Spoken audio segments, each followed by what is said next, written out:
ભારત અને પાકિસ્તાન વચ્ચે જે મહાસંગ્રામ છેડાયો હતો એ મહાસંગ્રામની અત્યારે પૂર્ણાહુતિ થઈ ચૂકી છે। એટલે કે ભારત અને પાકિસ્તાનનું જે યુદ્ધ છે હવે શાંત થઈ ચૂક્યું છે। એટલે સરહદી વિસ્તારના જેટલા પણ લોકો છે એ હવે શાંતિથી ઊંઘ લઈ શકે છે ને ખુલ્લા આંખે એ સપના જોઈ શકે છે ને એ આકાશમાં રહેલા તારા જોઈ શકે છે કે જે એમને એ ડર હતો કે પાકિસ્તાન અમારા પર હુમલો ન કરે, પરંતુ આપણે બધાને હવે એવું લાગી રહ્યું છે કે પાકિસ્તાન શાંત થઈ ગયું છે। પરંતુ એ પાકિસ્તાનની બોર્ડર પરથી સૌથી મોટા સમાચાર એ સામે આવ્યા કે બનાસકાંઠા સરહદે પાકિસ્તાનની ઘૂસણખોર જે ઘૂસણખોરી કરતો જે વ્યક્તિ હતો તેને ઠાર મારી દેવામાં આવ્યો છે। તો બનાસકાંઠા જિલ્લામાં પાકિસ્તાન સરહદમાં ઘૂસણખોરી નિષ્ફળ થઈ છે। એ નાપાક પાકિસ્તાનના એ ઘૂસણખોરી આતંકવાદીઓ હજી પણ ક્યાંક ને ક્યાંક ભારતમાં એમાં ખાસ ગુજરાતની સરહદી વિસ્તારની બોર્ડર પરથી ગુજરાતમાં પ્રવેશવાનો પ્રયાસ કરી રહ્યા હતા,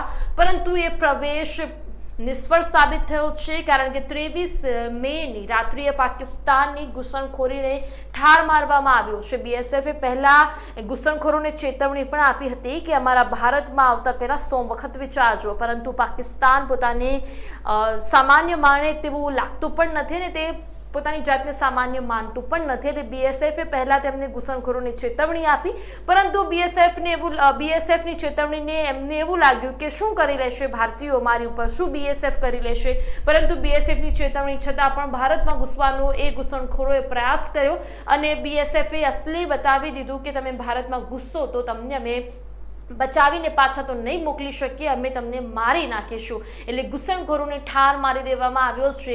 પાકિસ્તાનની બોર્ડર પરથી આ સૌથી મોટા સમાચાર હતા। હજી પણ એ સરહદી વિસ્તાર જે શાંતિથી ઊંઘ લઈ રહ્યું છે એમના લાલબત્તી સમાન આવા કિસ્સાઓ છે કે હજી પાકિસ્તાન પોતાની નાપાક હરકતોથી બાજ આવ્યું નથી। એટલે પાકિસ્તાન હજી પણ ક્યાંક ને ક્યાંક ભારતમાં ઘૂસવાના પ્રયાસો કરી રહ્યા છે। 23 મે રાત્રિએ પાકિસ્તાનમાંથી જે ઘૂસણખોર ભારતમાં ઘૂસવાનો પ્રયાસ કરી રહ્યો હતો તેને ઠાર મારવામાં આવ્યો।